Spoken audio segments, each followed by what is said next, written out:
आजको यस भिडियोमा हामी जम्मा दुईटा टपिक डिस्कस गर्छौं। हाम्रो फर्स्ट टपिक छ कम्पनी प्रमोटर्स र सेकेन्ड टपिक हुन्छ हाम्रो डकुमेन्ट्स अफ कम्पनी।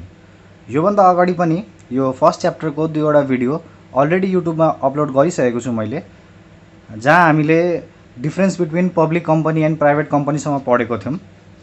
अब आजको फर्स्ट टपिक छ हाम्रो कम्पनी प्रमोटर्स। एउटा कम्पनीमा प्रमोटर को हुन्छ अथवा एउटा कम्पनी प्रमोटरको कम्पनीमा कस्तो खालको रोल हुन्छ त्यो कुरा यस टपिकमा पढिन्छ। एउटा कम्पनी प्रमोटरको रोललाई बुझ्नलाई हामीले तीनटा आई बुझ्नु पर्यो, 3I बुझ्नु पर्यो हामीले। यो 3I को कन्सेप्ट बुझ्यो भनेदेखि चाहिँ कम्पनी प्रमोटर भनेको के हो र एउटा कम्पनी प्रमोटरको रोल के हो त्यो बुझिन्छ। फर्स्टमा छ आइडिया। आइडिया भनेको के बुझिन्छ भन्दाखेरि एउटा कम्पनीमा कम्पनी प्रमोटर्सले आइडिया लिएर आउँछ। कस्तो खालको आइडिया लिएर आउँछ त हेरौँ। Conceive the idea of farming a company. एउटा कम्पनी प्रमोटर नै आइडिया लिएर आउँछ कि फलानु कुनै पनि एउटा टाइपको हामीलाई कम्पनी खोल्नु पर्ने छ, त्यस्तो आइडिया लिएर आउने भनेको कम्पनी प्रमोटर हो। Decide the name and location of the company. अब कम्पनी खोल्ने आइडिया मात्र होइन, कुन ठाउँमा खोल्ने, कुन नामले खोल्ने, त्यो सबै आइडिया को लिएर आउँछ त कम्पनीको प्रमोटर्स लिएर आउँछ। हाम्रो सेकेन्ड आई छ इन्भेस्टिगेट। अब कम्पनीको प्रमोटरले आइडिया मात्र ल्याएर भएन, त्यो आइडिया कतिको प्रफिटेबल छ, कतिको त्यो आइडिया ठिक छ अथवा कति टर्मसम्म त्यो आइडिया काम गर्न सक्छ, त्यसको हामीले इन्भेस्टिगेसन पनि गराउनुपर्छ। त्यो इन्भेस्टिगेसन गर्ने काम, एनालाइसिस गर्ने काम पनि कम्पनी प्रमोटरको हुन्छ। Analyse the profitability and feasibility of the idea. Idea ल्याएर मात्रै भएन, त्यसको प्रफिटेबिलिटी र फिजिबिलिटी पनि हामीले चेक गर्नु पर्यो। कतिको प्रफिट दिन सक्छ, कतिको कुराहरू प्र्याक्टिकली पोसिबल छ, त्यो सबै कुराको एनालाइसिस गर्नु पर्यो। Investigate the workability of idea by consulting expert. अहिलेको टाइममा हरेक सेक्टरमा कम्पिटिसन छ, हरेक सेक्टरमा मान्छेले केही न केही काम गरेकै छ। अब एउटा कम्पनीको प्रमोटरले कुनै पनि सेक्टरमा कम्पनी खोल्ने आइडिया लिएर आएको छ भने त्यो सेक्टरमा उसले ल्याएको आइडिया कतिको काम गर्छ, त्यहाँ भएको एक्सपर्टहरूसँग कन्सल्ट गर्नुपर्छ। त्यो फिल्डमा अलरेडी काम गरिरहेको एक्सपर्टहरूसँग कन्सल्ट गर्नुपर्छ, त्यसलाई इन्भेस्टिगेट गर्नुपर्छ। र हाम्रो थर्ड आइरहेको छ इम्प्लिमेन्ट।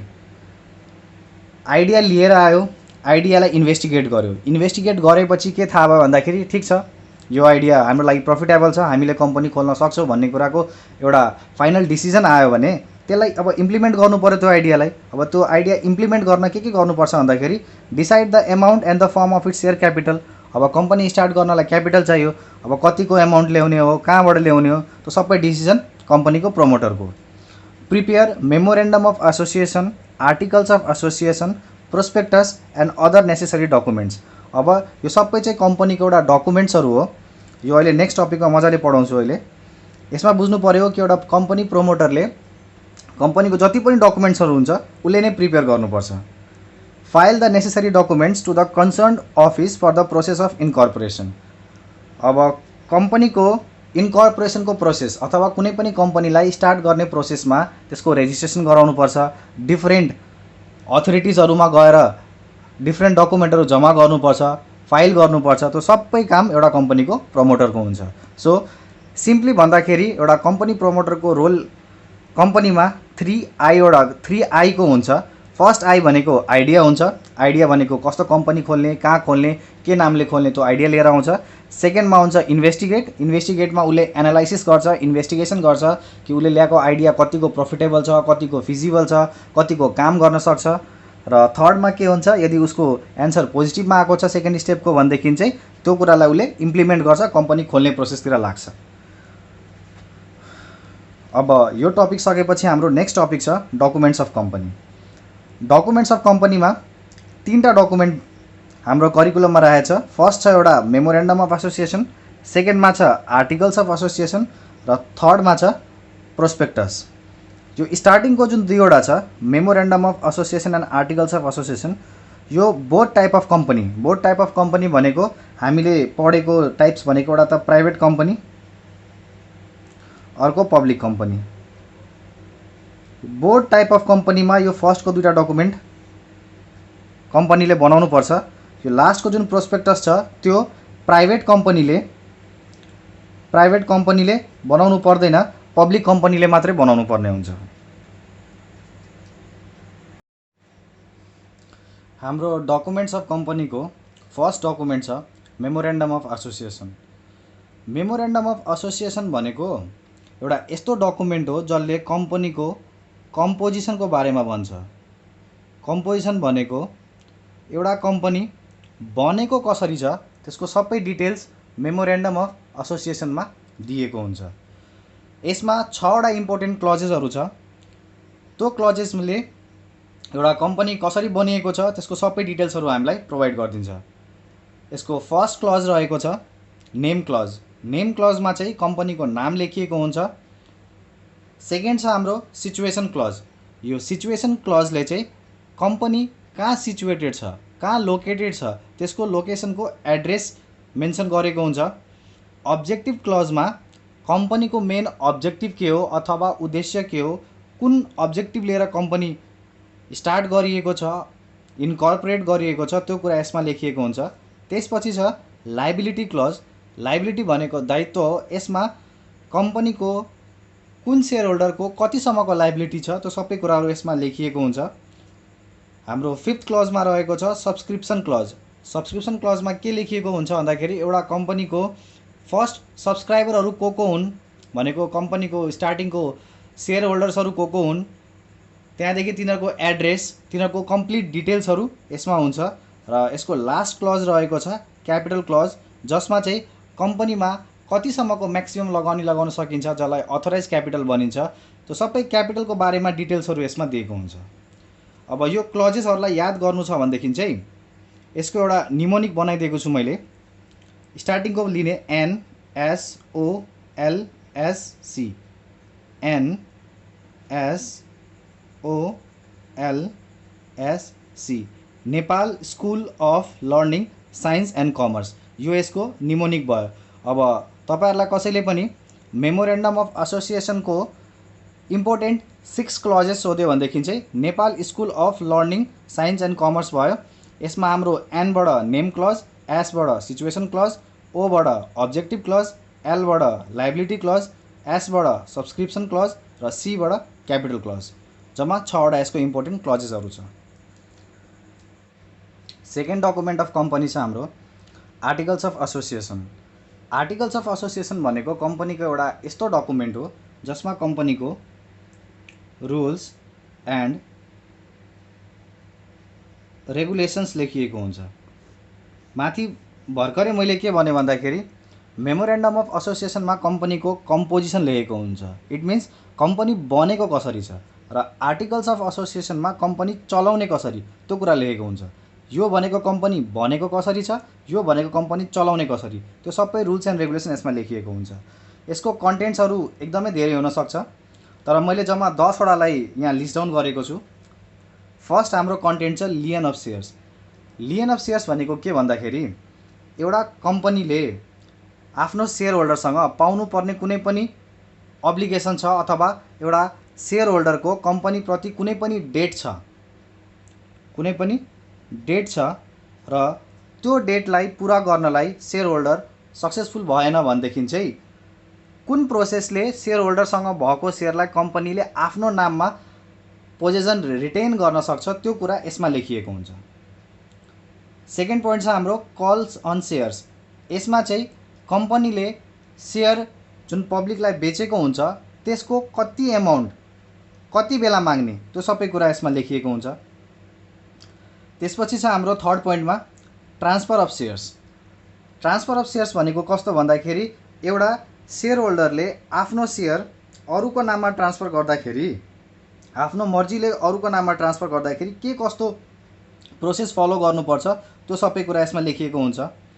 त्यसपछि छ हाम्रो फोर्थ भनेको ट्रान्समिसन अफ सेयर। अब यो ट्रान्सफर अफ सेयर र ट्रान्समिसन अफ सेयरमा अलिकति डिफरेन्स के छ भन्दाखेरि ट्रान्सफर अफ सेयर भनेको चाहिँ सेयर होल्डरको मर्जीले हुन्छ, तर यो ट्रान्समिसन अफ सेयर भनेको चाहिँ लको अपरेसनले हुन्छ।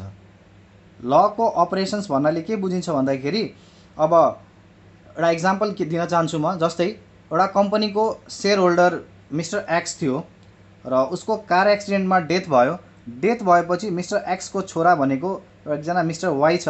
अब यो अटोमेटिकली लको अपरेसनको थ्रुबाट के हुन्छ भन्दाखेरि एक्सको नोमिनी वाई भएको कारणले गर्दाखेरि यो एक्सको नाममा भएको सेयर वाईको नाममा ट्रान्सफर गरिन्छ। यसलाई भनिन्छ transmission of shares. Transfer of सेयर्समा चाहिँ सेयर होल्डरले आफ्नो मर्जीले आफ्नो सेयर अरूलाई ट्रान्सफर गरिदिन्छ। यहाँ चाहिँ नियमले गर्दाखेरि लले गर्दाखेरि एउटा सेयर अरूको नाममा ट्रान्सफर हुन्छ। हाम्रो फिफ्थ पोइन्ट छ फोरफिचर अफ सेयर। फोरफिचर अफ सेयर भनेको सेयर खोज्नु। कम्पनीले सेयरको पैसा मागेको बेला पब्लिकले यदि त्यो पैसा दिन सकेन भने कम्पनीले त्यो पब्लिकको सेयर खोज्नु सक्छ। त्यो खोज्नसँग रिलेटेड जति पनि रुल्स एन्ड रेगुलेसन हुन्छ यसमा लेखिएको हुन्छ। सिक्स्थ पोइन्ट छ हाम्रो surrender of shares. Surrender of shares भनेको चाहिँ एउटा कम्पनीको सेयर होल्डरले आफ्नो मर्जीले भोलिन्टरीली यदि आफ्नो सेयर सरेन्डर गर्न चाहन्छ भने उसले कस्तो खालको नियम कानुन पालन गर्नुपर्छ अथवा के प्रोसेस हुन्छ त्यो सबै कुरा यसमा लेखिएको हुन्छ। सेभेन्थ पोइन्ट छ हाम्रो अल्टरेसन अफ क्यापिटल। अल्टरेसन अफ क्यापिटल भनेको अब माथि एउटा क्यापिटल क्लज पढेको थियौँ हामीले, जसमा हामीले के पढेको थियौँ भन्दाखेरि एउटा कम्पनीको म्याक्सिमम क्यापिटल कतिसम्म हुनसक्छ त्यो कुरा यसमा मेन्सन गरिएको हुन्छ। अब मानौँ कम्पनीलाई त्यो अथोराइज क्यापिटल जुन म्याक्सिमम क्यापिटल छ त्यो चेन्ज गर्नु पर्यो भने त्यसको प्रोसेस फेरि यसमा लेखिएको हुन्छ। आफ्नो क्यापिटललाई चेन्ज कसरी गर्ने, अल्टर कसरी गर्ने त्यो सबै प्रोसेस यसमा लेखिएको हुन्छ। 8 पोइन्ट छ हाम्रो जेनरल मिटिङ एन्ड प्रोसिडिङ। एउटा कम्पनीमा हरेक वर्ष एउटा जेनरल मिटिङ हुन्छ जसलाई एजिएम भनिन्छ। एजिएम भनेको एनुअल जेनरल मिटिङ हो। अब त्यो एनुअल जेनरल मिटिङ जुन छ हरेक वर्ष कम्पनीले कन्डक्ट गर्नुपर्ने हुन्छ, त्यो कुन बेला गर्ने, त्यसमा टपिक्स अफ डिस्कसन के हुन्छ त्यो सबै रुल्स एन्ड रेगुलेसन यसमा लेखिएको हुन्छ। 9 पोइन्ट छ हाम्रो voting rights of members, voting by poll, proxies. अब यो कुरा लेखिएको हुन्छ। भोटिङ राइट भनेको अब कुनै पनि कम्पनीले डिसिजन लिँदैछ भने त्यहाँ सेयर होल्डरलाई भोटिङ गर्ने राइट्स दिएछ भने कस्तो खालको सेयर होल्डरहरूको कस्तो खालको म्याटर्सहरूसँग रिलेटेड राइट हुन्छ त्यो सबै कुरा यसमा लेखिएको हुन्छ। प्रोक्सिस भनेको जो मेन सेयर होल्डर छ त्यसको ठाउँमा अरू कसैले रिप्रेजेन्ट गरेर भोट गर्दैछ भने कस्तो खालको सेयर होल्डरले प्रोक्सी राख्न पाउने, कस्तो खालको सेयर होल्डरले प्रोक्सी राख्न नपाउने त्यो सबै रुल्स एन्ड रेगुलेसन यसमा लेखिएको हुन्छ। र लास्टमा छ हाम्रो वाइन्डिङ अप। वाइन्डिङ अप भनेको कम्पनी बन्द गर्दाखेरि कस्तो खालको रुल्स एन्ड रेगुलेसन हामीले फलो गर्नुपर्छ त्यो सबै कुरा वाइन्डिङ अपमा लेखिएको हुन्छ। हाम्रो थर्ड डकुमेन्ट अफ कम्पनी भनेको प्रोस्पेक्टस हो। योभन्दा अगाडि हामीले जुन दुईवटा डकुमेन्ट पढ्यौँ, memorandum of association and articles of association, त्यो चाहिँ दुईटै डकुमेन्ट प्राइभेट कम्पनीले पनि बनाउँछ, पब्लिक कम्पनीले पनि बनाउँछ।